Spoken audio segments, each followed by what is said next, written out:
So just going to admit.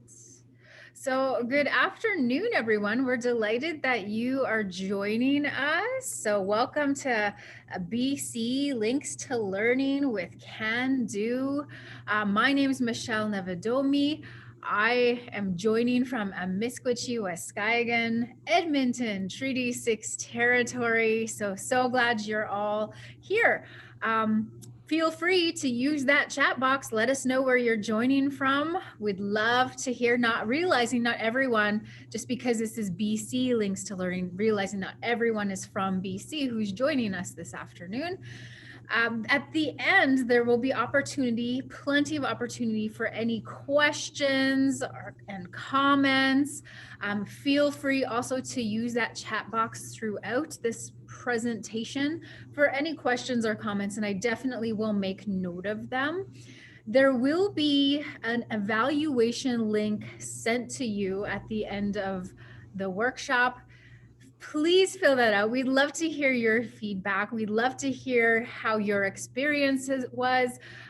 When you fill out that evaluation, your name will be entered to win a Visa gift card. So I believe there's 2 of them for this week. So fill out that evaluation so your name can be entered in to win a prize. Who doesn't love prizes? So today's topic is strengthening community through food projects. So this is very informative, very inspiring. We have our 2 guest speakers, Branavan and Jackie, who I will introduce in a moment. But food projects is more than food. They also provide opportunities for employment, youth engagement, and deeper integration with community projects. Through firsthand experiences, this session explores how food projects empower communities in ways beyond the plate. The conversation will focus on why our guests undertook a community food project and its results. So we will start off with introducing Branavan.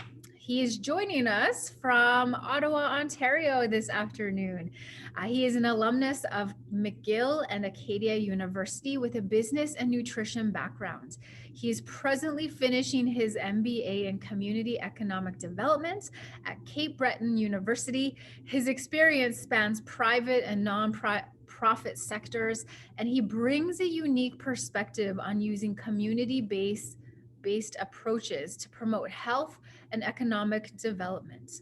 At the Growcer, Branavan supports communities in their efforts to take back control of their food system. So he's really going to give us an introduction and give us some examples of how the Growcer is really providing an opportunity for food safety, perhaps food preservation, an opportunity for communities that want to promote health and wellness in the food sector. So really good information he is bringing to us. And I am delighted to introduce his co-presenter, Jackie Gonzales, currently an elder in residence with IS Men Child and Family Services, providing support to the family circle, youth team, and counselors.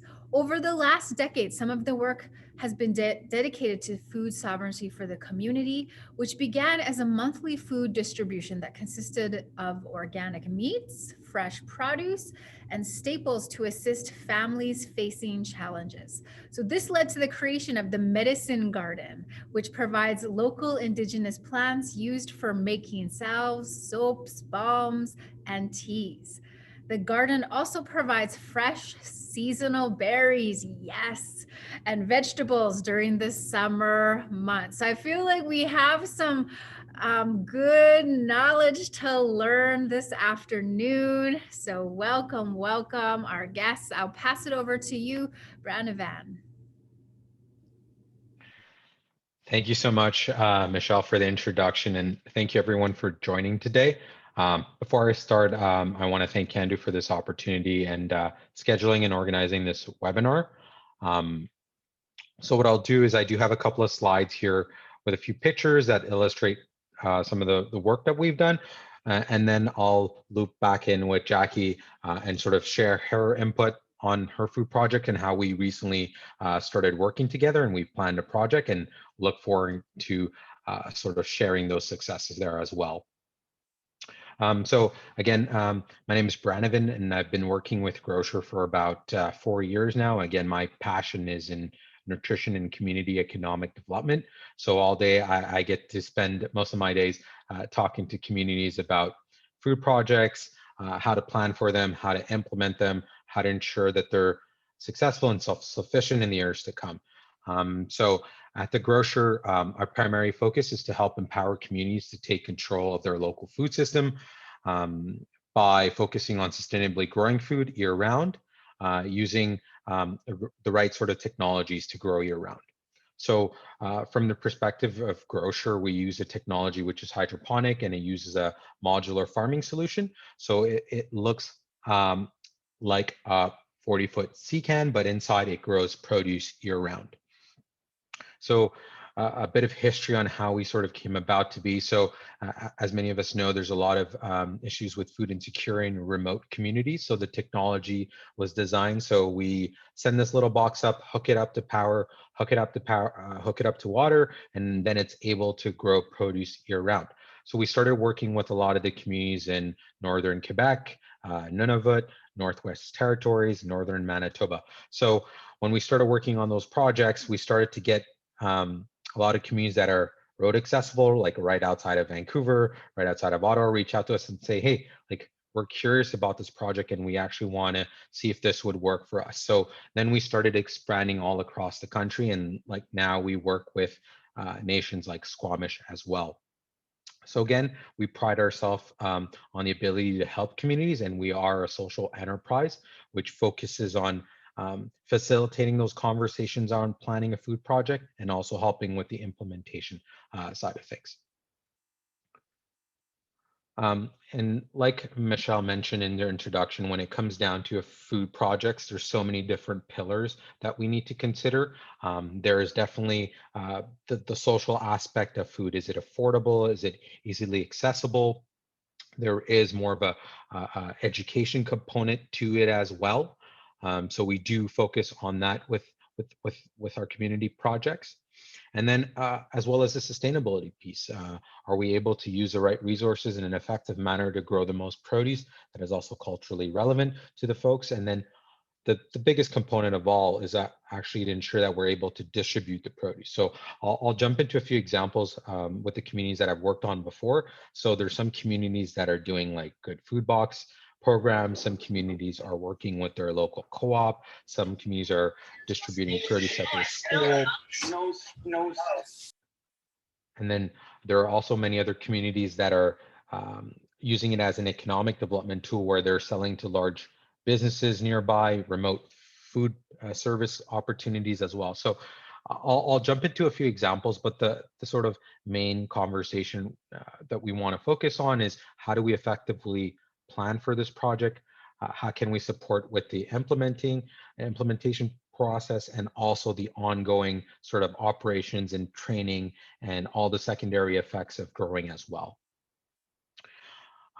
So if we look at planning the project, every conversation we have starts with engaging with the community, the decision makers, be it if you're an economic development officer or health director and you're looking at starting a project like this.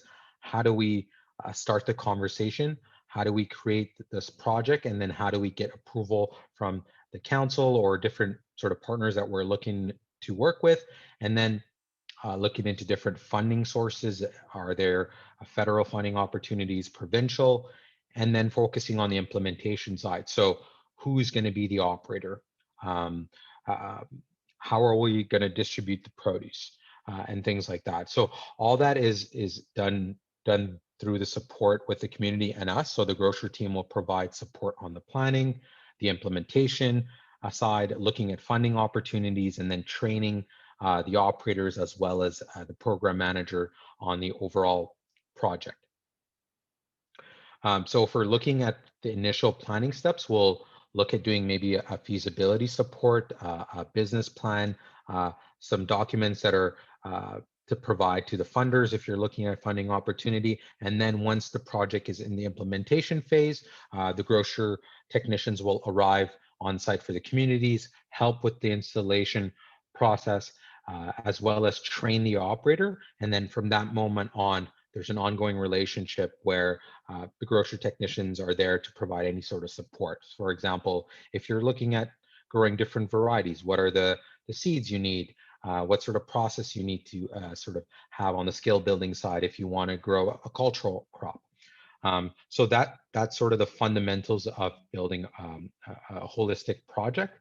And again, the goal is to promote food sovereignty, to obviously have an affordable alternative to healthy food options in the community, teaching youth in the community, and building more hands-on and capacity building activities with the platform of the food, and also creating an opportunity for education with the operation.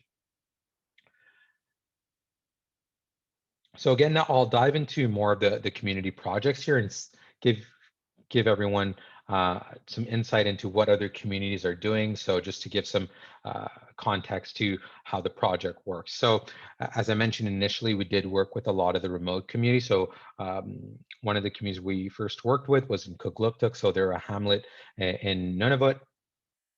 So how they set up the project was we work with the economic development officer and their local school. So the growing operation is attached to the school. So teachers and students help with the day-to-day to ensure that the system is growing produce, and then the produce is distributed directly to community members. So they have a brand for their produce, and they market it using Facebook, and they're also exploring maybe potentially selling to a local grocery store. And again, I worked with the economic development officer to sort of plan, get the buy-in from the senior administrative officer, and then we looked at different funding opportunities. And once we were able to get the funding, then we looked at implementing. So the Growcer team actually showed up on site, provided trainings to some of the teachers, and then now we have an ongoing relationship with them to ensure that the project's up and running. And if we look at one of the other projects in Kuujjuaq, so that's in northern Quebec, in Nunavik, we work with the local co-op and their Dev Corp. So it was a very interesting partnership because they did have an existing community garden, but they weren't able to grow year-round. So what they wanted to do is they wanted to be able to grow year-round, supply a portion of the produce to their local co-op store, and the remaining produce was to be distributed to community members directly. And again, the interesting thing about this project was that they were looking at growing also very culturally relevant crops. So we were able to do a bit of research, and they wanted to grow some mountain sorrel. And what we did was we sort of trained the operators on how to grow such crop, and then we focused on making sure that that crop was available for community members at the local co-op. And again, with the project in Kuujjuaq, they were looking to sort of break even, cover all costs, make sure that the project is self-sufficient, and some of the produce was also donated to community members. Again, one of the communities that we work with was in Prince Rupert, so a nonprofit that represented the community. What we were looking to do with them was ensure that they're able to grow year-round for their local businesses, as well as provide good food box alternatives to community members, as well as look at donating some of the produce to folks in the community that were looking at more affordable options. And one of the key projects that I worked on recently was Norway House Cree Nation. They're located in northern Manitoba. So what they're doing there is they have an operation which grows produce for community members directly. So they have their community brand. They're doing pay-as-you-go for a community food box, as well as supplying one of the local grocery stores. And one of the bigger sort of differences in the project was that they were looking to also package and process the produce that they were growing. So they do have labels and packaging varieties as well. And again, Shishagwaning First Nation on Manitou Lines, they're doing this as a community food box project as well. So they've explored adding another grocery unit to their current operation in the hopes of also being able to provide for nearby communities. And I'll let Jackie jump into the project with Squamish, so we'll wait for that one. And one of the other interesting things to notice is that we do work with a lot of different partners across the country. So if the community is interested to sell to a larger co-op store or a grocery store, we're definitely able to facilitate those conversations and figure out if that's a fit for the project as well. So again, as I mentioned, a lot of communities are doing very different things with their distribution, but there's one sort of common thing that I've seen amongst all the project. One is the focus on education, so having like a strong tie to curriculum with the school, educating community members around healthy eating and where the food comes from.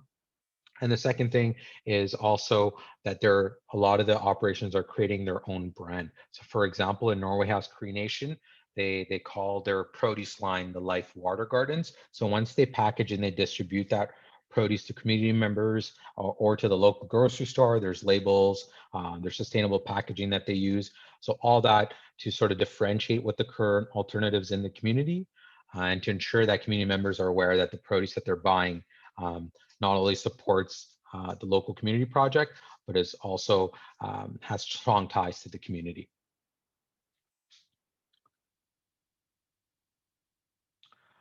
So as I mentioned, the grocery team did recently implement a project with Squamish Nation. We planned it right before COVID sort of hit, so we haven't been able to actually implement the project with regards to the grocery technician showing on site and implementing the growing system, but we have planned a project to ensure that the community is able to grow produce year-round and sort of implement that or incorporate that into their food boxes. So I'll let Jackie take over here, and she'll share more of her journey from her initial starts with the food project. Thank you. So we're really excited. We can't wait for the Growcer to arrive and to actually start growing. Yeah, it came about somehow as Branavan indicated in the early stages of COVID. And we had so much difficulty obtaining good produce, good food to share with our community. And our community membership is over about 4,600. And so when we're looking at our on-reserve population, that was already 1,000 people. And for off-reserve, people that lived out everywhere, well, that's a few thousand. So when we explored the Growcer, we were so excited. Can you imagine growing 12,000 pounds of fresh produce a year? That's amazing. I think what's more amazing is, as Branavan had indicated, there's that educational piece. So we're involving a group that we call our youth ambassadors. So youth are being trained. We have a lot of community interest. And yeah, I can't wait for the first batch to come out. I really can't. I think it's going to be, I think concepts like this are really amazing, because if this is a sample of a pandemic, what will the future hold? And look at California, look at all the major growing places. They're frozen, their plants are dead, they burn down, you know? And so for me, I really feel that we need to be food sovereign completely. So the youth ambassadors are actually going to be trained. They're trained to help in our medicine garden and our fresh berry and plant garden, meaning they have to get in there and do the hard work and plant and weed and water and all that fun stuff, as well as help prep the food when we're going to just share it with our membership. So the youth ambassadors are groups. We have a group of kids ages 13 to 18 that sign up, and all the main focus of their skills is it's basically life skills, but also learning a lot about our culture and tradition. So they learn where our lands are, where the sacred sites are. With our garden, they learn how to make teas, they do soaps, they do balms and salves. And we package them up and either sell them if they're fundraising, or we give them freely to our members in the community. So we planted really late. So there's a lot of kale and tomatoes and lots of zucchini, beets and stuff like that. But it was pretty amazing watching our youth team. These are youth workers, and we expect participation from the entire youth team as well as the youth ambassadors. It's definitely part of their training. The other part of their training is connection to the land, zero trace, how to gather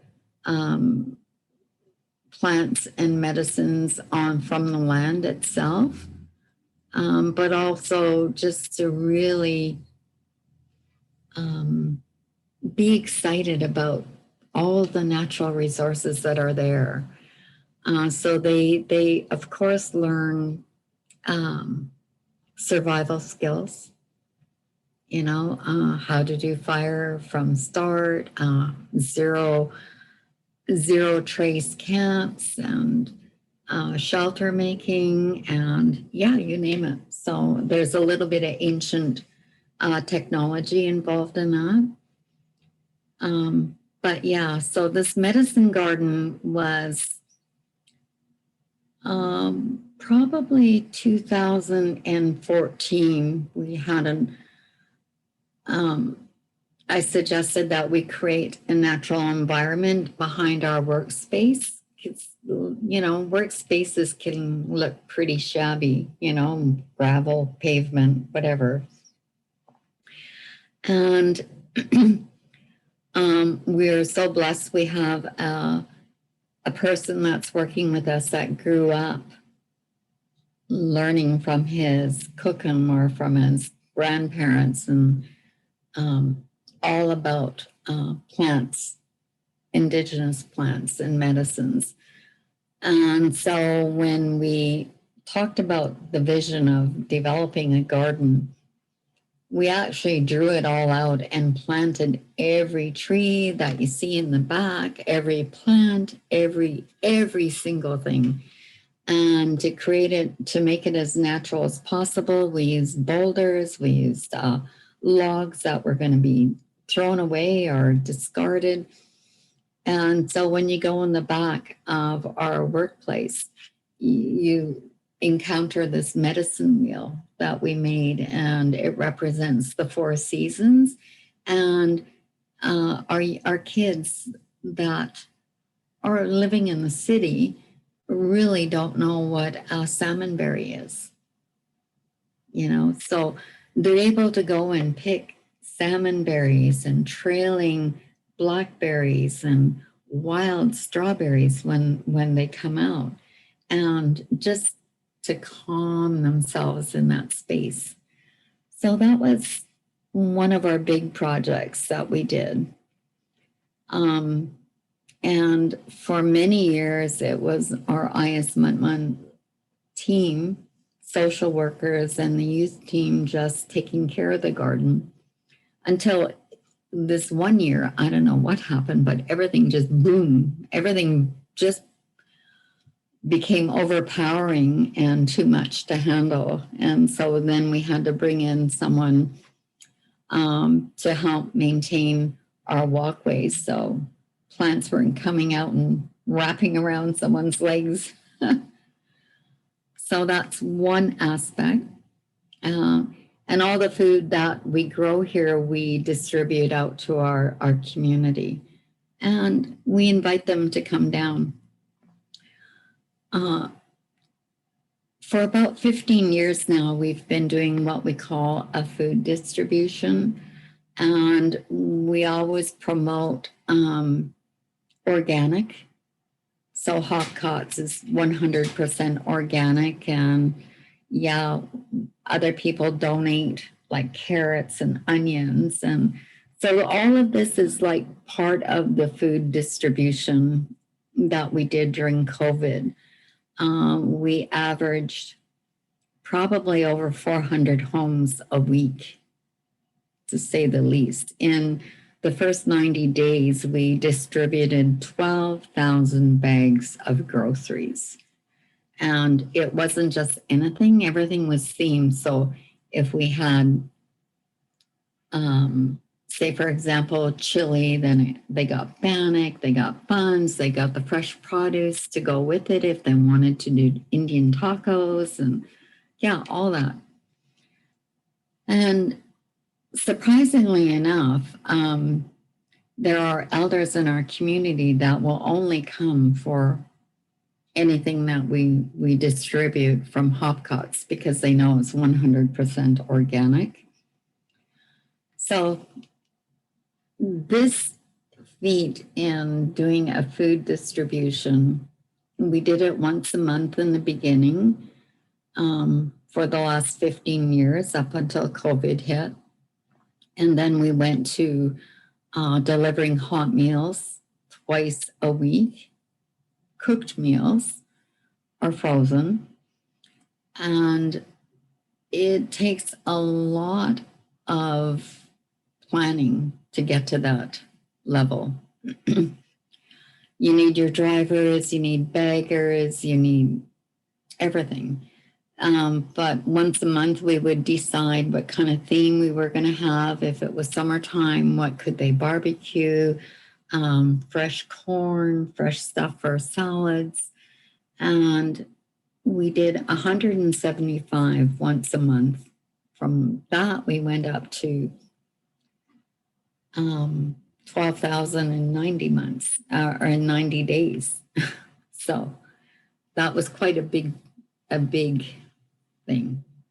So you can see the truck just where it says meats, and we had people helping us unload, but also practicing social distancing.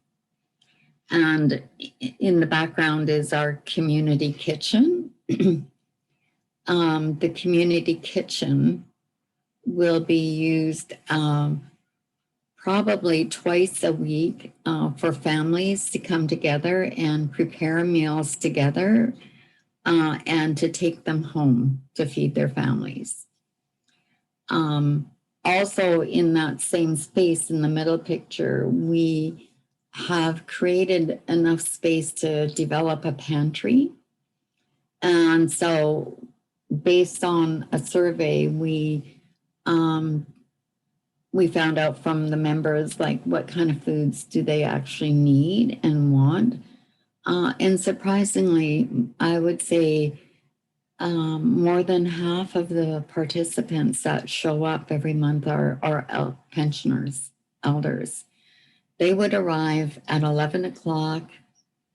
Didn't matter if it was raining or what, they arrived. And that was their social visit. So of course, they would always give suggestions on what we could be doing differently. But it was nice. They got to be involved firsthand and not have to line up like everyone else. And yeah, just be part of a social network. And from that, a lot of them have volunteered to become committee members for the kitchen and the pantry, and probably the grocer as well. So it's really quite exciting. From that, what else?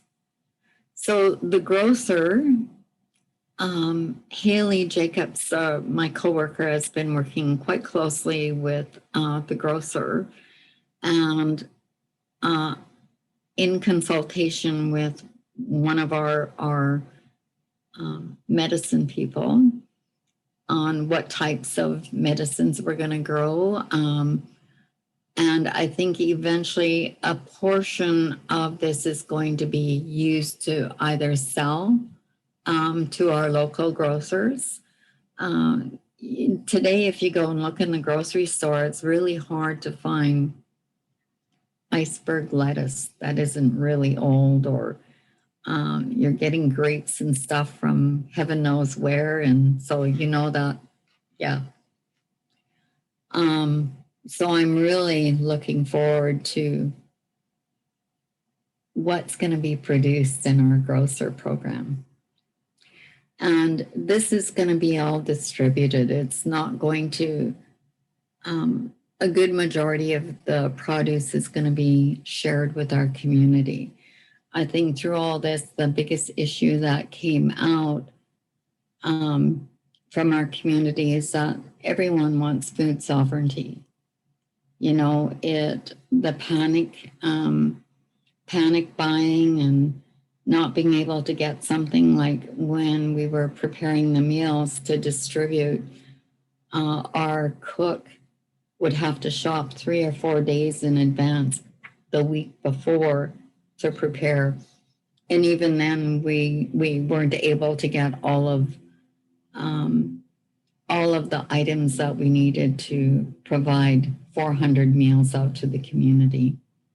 Yeah, that's what we were preparing each week, was 400 meals. And yeah, so I'm going to also be getting trained on the Growcer. I'm really excited about that. Just, you know, if anyone has anything for in their own home, they have the smaller ones that you can actually bring into your own home and grow. I think it's absolutely amazing. And what's even more amazing is that there's no chemicals. It's all going to be natural. Is that right? Branavan, is that correct? Correct. Yeah. So all the nutrients are not not derived from like herbicides or anything like that. Since it's a closed growing environment, we're using basic nutrients to grow the plants, and it's all hydroponic. And again, we could source the seeds and everything from local areas as well. So that's definitely a plus. Okay. So in order to plan for our food distribution component and moving into the pantry and the kitchen, really had to know a lot of numbers ahead of time. We had to do all the research, the background work, what went well and what didn't go well, and promoting always the organic, the more natural food items. Our people, many members are addicted to the salt and the chemicals, and you know, for them to eat something. I had one member come up and say they didn't care for this because it didn't taste the same as what they bought at Save-On, because organic hamburger does taste different than what you buy in the supermarket. And for one, it's not really full of dye or colors. So, yeah. So part of it was like starting off with the idea: who do you want to serve? What kind of resources do you have? What kind of budget? Who's going to help? Because it's something that can't be done by yourself. You can create the idea, but you need a lot of resources and support to make it happen. And I always say I'm so thankful for our admin team, because They did all the flyers. They helped create the tracking system because we track everything that we do. How much can you spend per month, and keeping to your budget, so you have enough for the end of March if you're going on a fiscal year, and making sure that your service providers don't exceed that, because there's always going to be a deal. Oh, well, we got this on sale. You want to buy this? No. Yeah.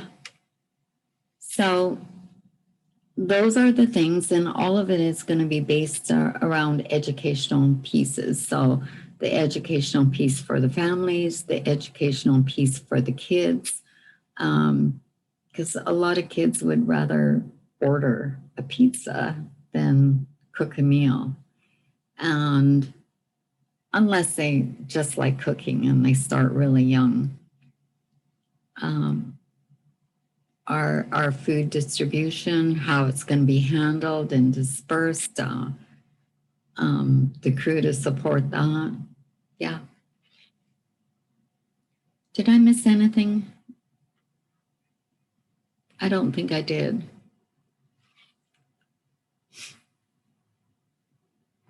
Okay. Thank you. Thank you. That sounds really, really exciting. I particularly connected when you said that iceberg lettuce. I actually made the transition. I used to buy that pale green lettuce, and then there was some, I would say, locally grown lettuce that was now being sold in our supermarket. So I'm inspired.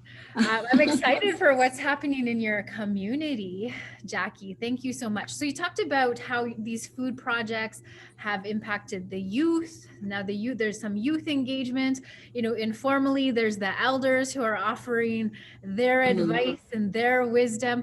What other impacts have you seen in your community with your food projects? Well, I saw a lot of gratitude, like from some of the elders, a lot of gratitude. And a couple of the pensioners, like during December and January, it's a really long wait for pensioners. And a lot of the pensioners support their extended family, grandkids, kids, whatever. And during that time, that last week or so before they actually got their pension check, their supplies would be running low. I think with the pantry, it's going to alleviate so much stress, because they'll come in with their bin and they'll be able to get fresh produce. They'll be able to get milk, eggs, like anything that they're going to need to not stress out about how am I going to feed my family? So I'm really excited about that part, and from there it's only a spin-off, because then you can teach the canning, the fishing, the food drying, and, it just has such a big ripple effect. And if people aren't hungry, if they're not starving, they're not going to be so aggressive. They're going to mellow out, because their body is going to receive nutrients. That's my thoughts on it. No, such an excellent point that we take for granted and we don't really realize. So thank you for bringing that up. Food security is so vital to our communities and our people. And it's more than just, having a belly full of good, nutritious food, but it's their mental health. It's their emotional health as well. So really excellent points. Thank you. You're welcome. What are some of the factors, the critical factors for success in this project? Really good communication with all of whoever you're working with, regular meetings, regular review of what's being ordered, the quantities, the amount, and putting yourself in their shoes, like what would be a treat? You know, I think at 1 December, we provided the community with turkey sausages stuffed with cranberries. They loved it. If they couldn't get a turkey, at least they got turkey sausages, right? And giving menus and little tips to help. So everything that we did over the last, I'd say more the last year, has all been in theme. So if there's roast or chicken, we gave all the ingredients that went to go and make a nice meal for the family. Yeah, with a recipe. Yeah. So I'm going to ask maybe one more question. If anyone else has any questions, your time to shine is coming. So my last question is about the process of it, the planning process for putting a food project on, such as this one. What would that planning process look like? The planning process, as I said, a lot of times it was through trial and error, you know, ordering too much, ordering inappropriate amounts. But once, if you do it from the beginning, you'll have a better idea. So if you do your survey, you get your stats ahead of time on what the needs are, and then you take it from there. Like, what do people actually want? And the survey was really interesting because you found like some of the people wanted like pizza pops or something, you know, something that is not really nutritious. Maybe if you made it from scratch, it might be, but and so I'm kind of limited on, you have to really think about the kind of questions that you're going to ask.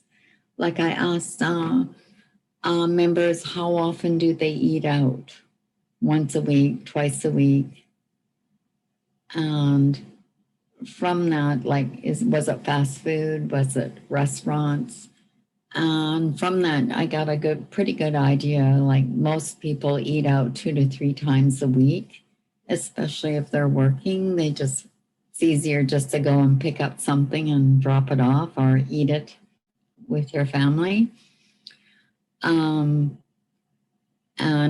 the other question was, how often do you cook meals from scratch? And yeah, so getting all that information, so doing the survey was really important to get gives you a good indicator of what your community is eating and how often are they eating out. And then it also then gives you an idea of how are they budgeting when they go shopping and what are they buying. So it has all those ripple effects. Deciding the quantity, like how many items are you going to order? We call them units. So for us, we always order 175 units of an item. So that means meat and all the fixings that go with that dish. When we were doing prepared meals, it was even harder because we had a list of 200 homes, but really that was like 600 people versus the 200 homes, because some of the homes had maybe 10 people in them. And so how do you adjust for all of those if you're doing a takeout container? And some people don't eat pork.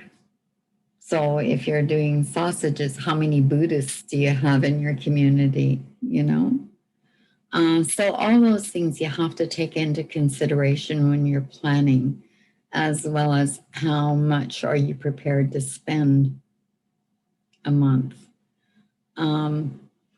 For the community kitchen, I worked with a group of 4 committee members, and our idea is to go green, to eliminate plastic, to eliminate a lot of waste.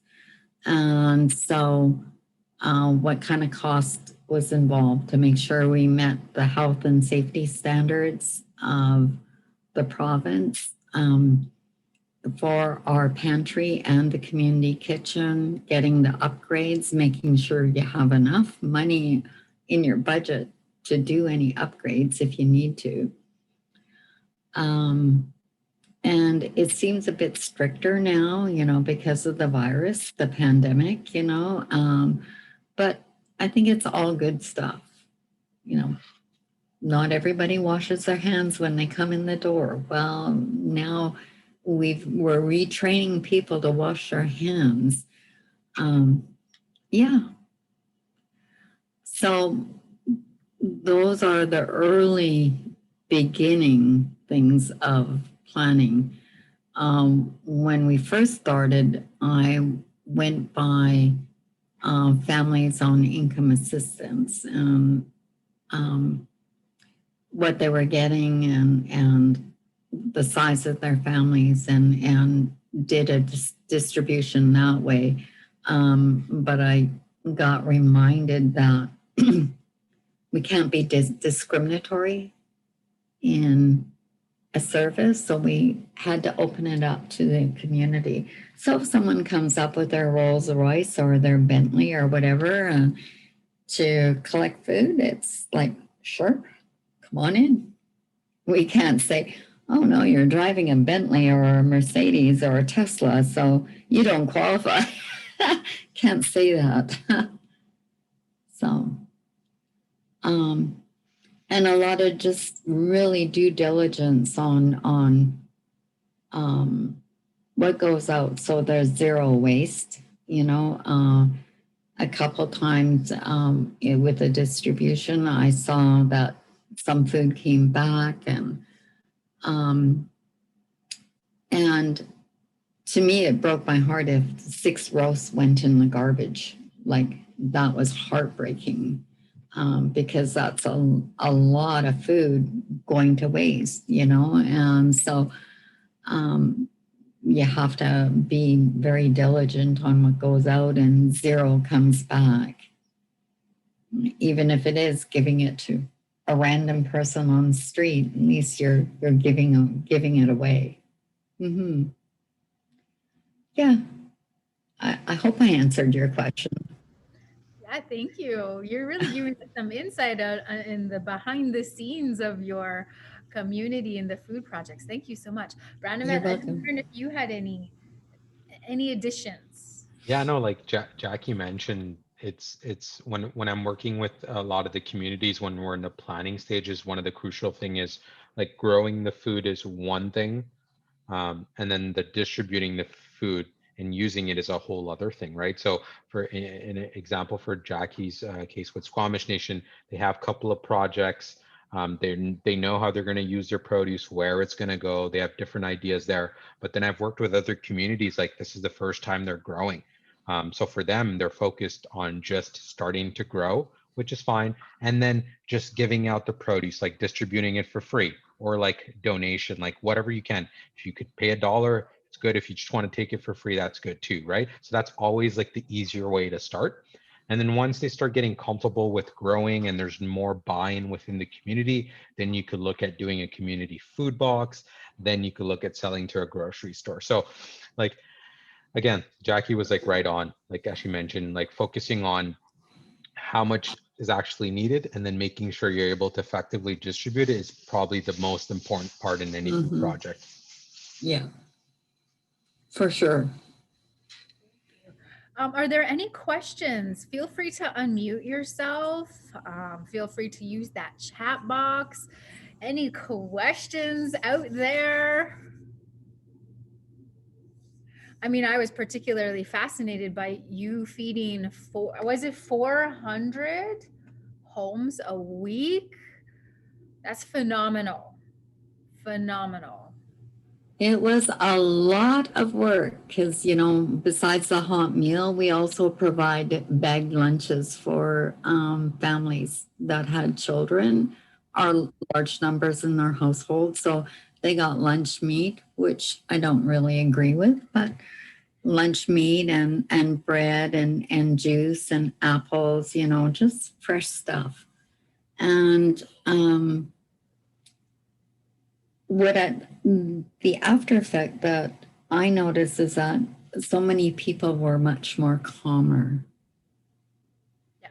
You know, they weren't, because there was a lot of panic in the beginning. You know, you saw it in the stores, and if you sneezed out in the street, people would think that, oh my God, get away. You know, and if you came too close to someone, you know, you could expect, hey, you're invading my space, step back. It's still going on. But yeah, it involved like multiple drivers. At this point, I would say we had IFNU integrated police department, their staff, they helped drive and deliver. We sent the invitation out to other departments and asked if, you know, because during the first 90 days, so many people either got laid off or their hours got rolled back. And so we went through the process of asking for additional supports, especially like because we were preparing the food during that time, following the protocol, gloving up, masking up, making sure that none of us breathed on the food we were packaging, and really good support from an excellent cook in our community.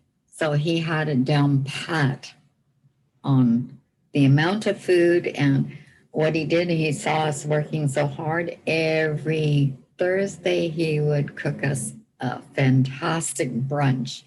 So waffles, eggs, like everything. It was so amazing.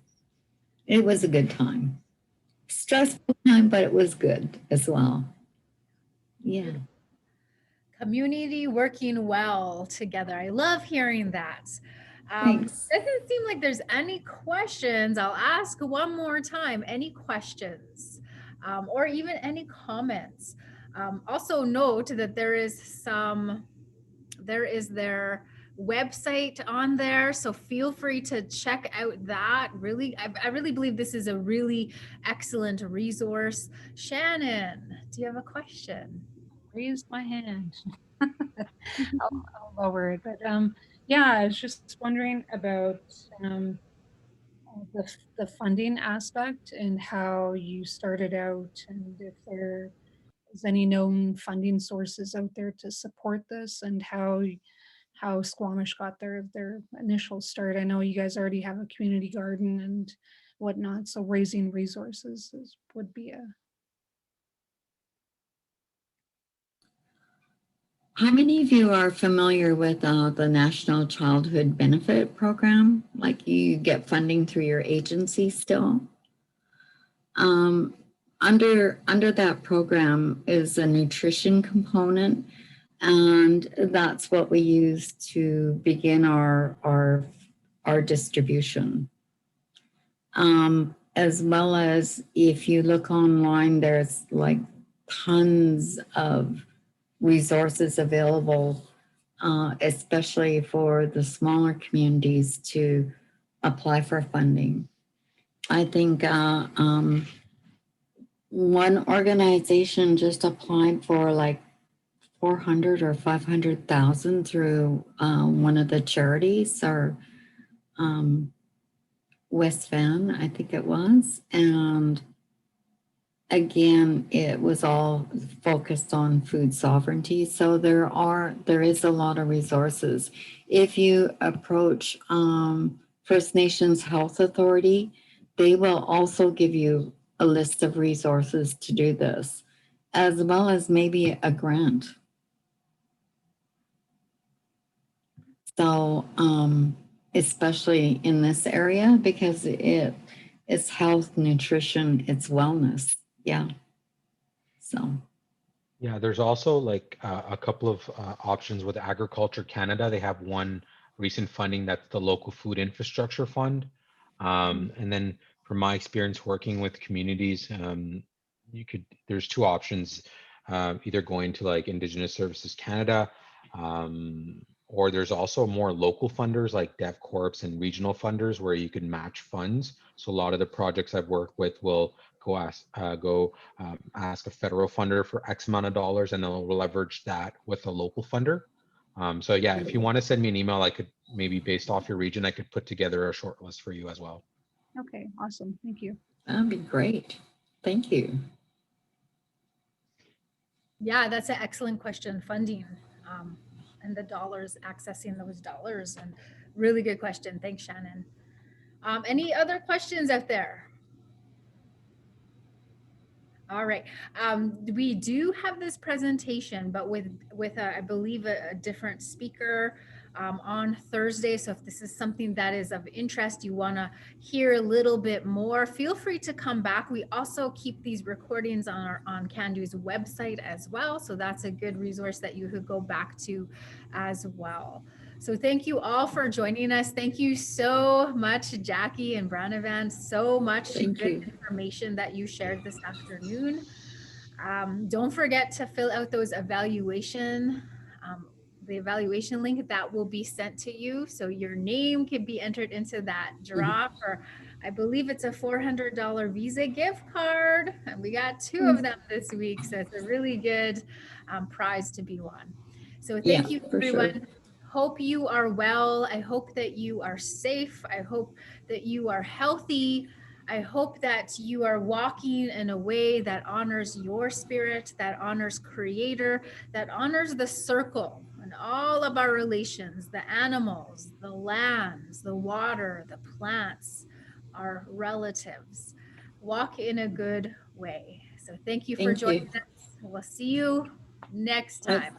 Hallo, Thank you.